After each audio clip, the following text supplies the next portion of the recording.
Bonjour à toutes et à tous, bienvenue chez Guy Delfino. Donc, je suis Cyril, un ami de Guy qui est artiste, animateur musical, qui donne aussi également des cours d'informatique pour les non-voyants. C'est dans la commune de Serran, donc dans les 56 460 dans le Morbihan. Alors voilà Guy, bonjour.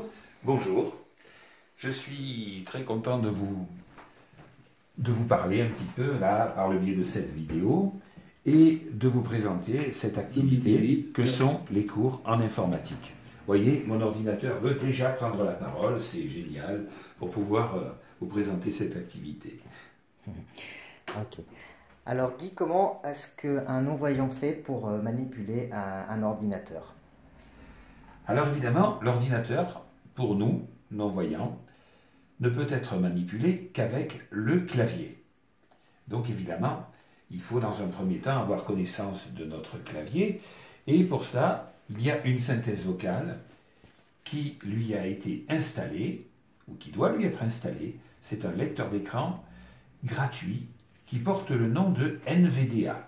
N comme navire, V comme Victor, D comme Daniel et A comme Anatole. Ce lecteur d'écran peut être installé gratuitement avec ses modules complémentaires. De toute façon, après, si vous voulez avoir plus ample renseignement, on pourra toujours prendre contact. Mais vous savez que vous pouvez déjà télécharger ce lecteur d'écran au sein du site qui s'appelle NVDA. D'accord. Alors, Guy, est-ce que tu utilises l'outil informatique aussi souvent qu'un voyant? Et concrètement, qu'est-ce que tu apprends à tes élèves, si je peux dire?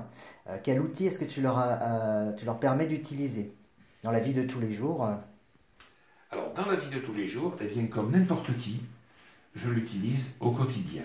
Et pour diverses choses, que ce soit pour prendre la connaissance de mes emails, que ce soit pour prendre connaissance par exemple, des infos, donc d'aller sur Internet, ou bien de rédiger des documents si j'en ai besoin, et même, en tant qu'animateur musical, eh bien, de me servir d'un logiciel qui me permet de préparer des partitions pour des élèves, ou de faire des arrangements musicaux. Donc, en fait, l'ordinateur, il fait partie de ma vie de tous les jours.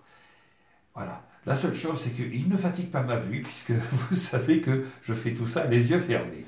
Voilà. Alors, qu'apprend un élève en informatique? Déjà, dans un premier temps, s'il n'a pas la connaissance du clavier, il faut qu'il se familiarise naturellement avec son clavier. Alors, avec NVDA, pour ce faire, on peut utiliser son clavier, et je vais prendre un raccourci qui va faire en sorte que toutes les touches du clavier soient parlantes.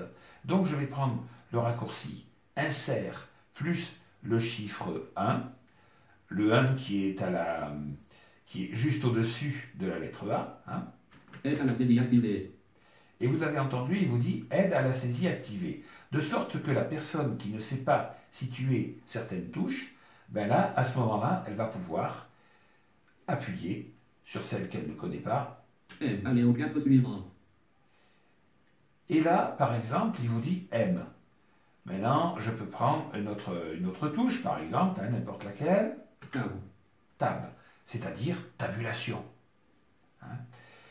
Et je peux ainsi avoir connaissance de toutes les touches qui sont sur le clavier et apprendre leur situation et les apprendre par cœur.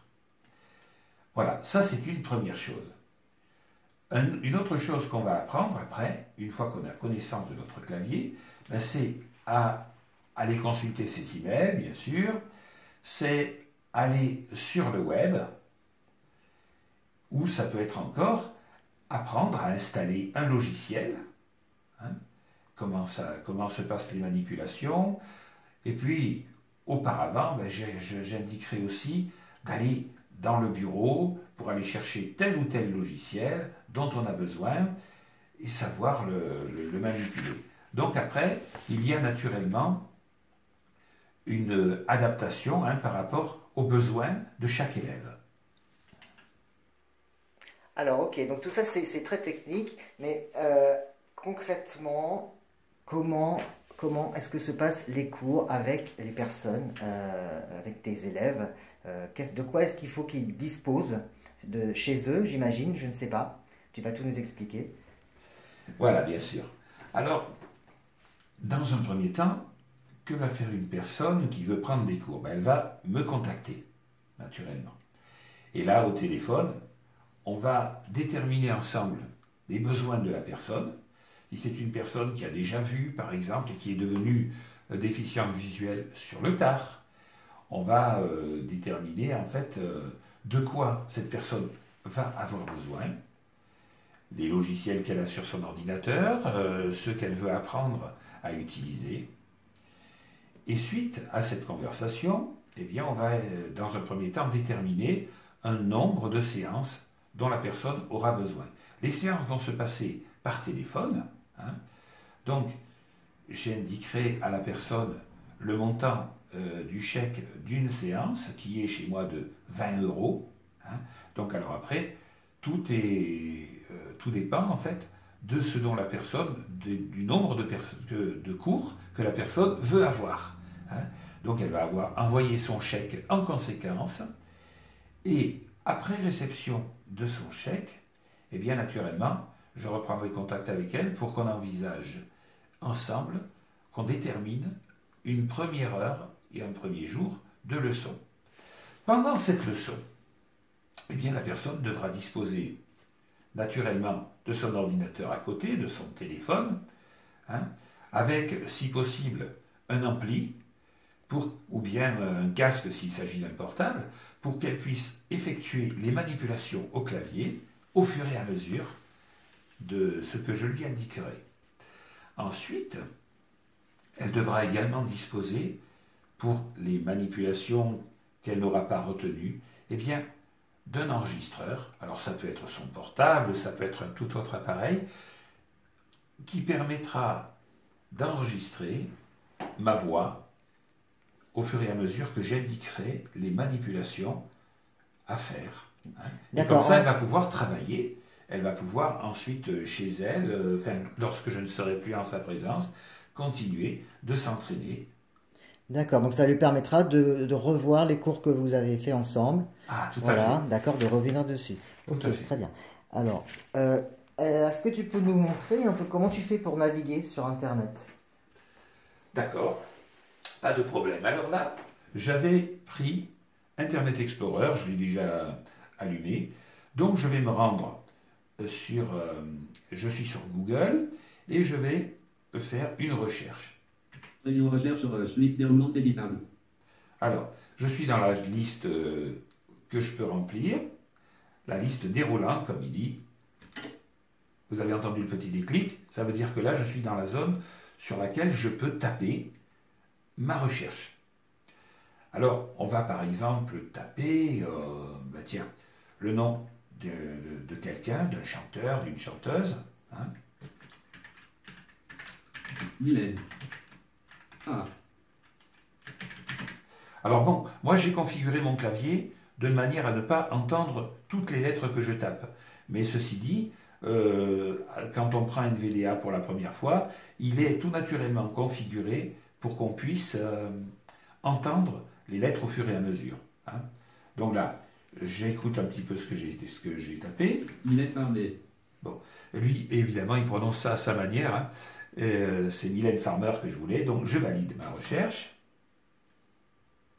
Mylène Farmer recherche Google. Titre niveau 1 en tête de la page de recherche Google. Bouton réduire application Google. Alors vous avez entendu tout le baratin qui nous sort là. C'est normal. C'est tout ce qui doit s'afficher sur une page web.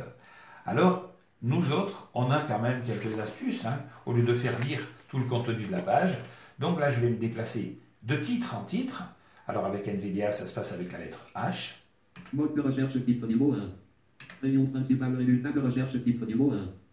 Résultat web titre niveau 2. Mylène.net. Mylène Farmer un titre niveau 3. Ala un titre niveau 2. Julia se confie. Sa rencontre avec Mylène Farmer. Les comparaisons. Titre niveau 3 lien. Par exemple, allez tiens, je trouve ça et je veux aller voir de quoi ça parle. J'ai entendu un petit peu l'intitulé, donc là je rentre avec la touche entrée naturellement. Monnaie.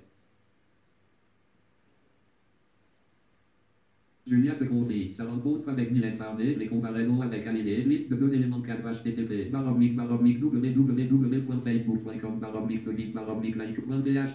like.th Bon, j'interromps son bavardage dans la mesure où il veut bien arrêter de parler. Et puis là,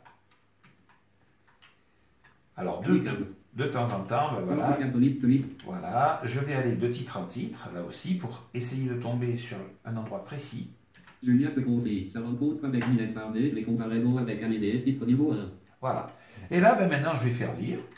Titre niveau 1, Julia se confie. Sa rencontre avec Mylène Farmer, les comparaisons avec Alizé, et Julia, la protégée de Mylène Farmer, alors qu'elle se lance avec S.E.X.C.O, la demoiselle raconte son rencontre avec la chanteuse, se confie sur son premier album et les comparaisons avec Alizé. Alors, je précise une chose, c'est que là, pour l'instant, vous devez avoir l'impression qu'il parle très vite, l'ordinateur, hein, que la synthèse parle très vite. Mais ça peut se configurer. Hein. Donc, au fur et à mesure, je pourrai toujours vous indiquer comment on procède. Voilà une petite démo. Hein.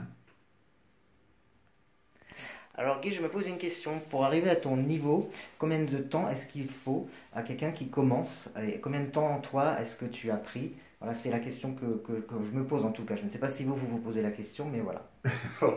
Alors en fait, c'est vrai que je chronomètre pas, je minute pas le temps, mais je pense que c'est une histoire d'assiduité, hein, de motivation. Tout dépend aussi ce qu'on fait.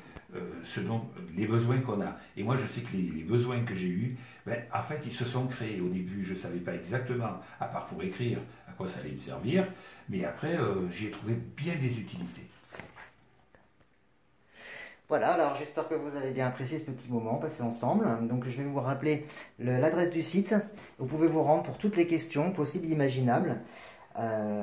Donc https://guymusicien.jimdo.com. Je vais vous le montrer, voilà, qui est là, voilà. Donc ça, c'est le site de Guy Delfino, et il y a tout qui est présenté, voilà, vraiment. Donc ensuite, il y a son adresse, donc guy.delfino@wanadoo.fr, 06 60 89 94 37, 02 97 93 83 72 pour le domicile fixe. Voilà, ben je vous laisse. Et puis je vous dis peut-être à bientôt, et voilà. Merci en tout cas pour votre attention, et certainement à très bientôt, comme vous l'a dit Cyril.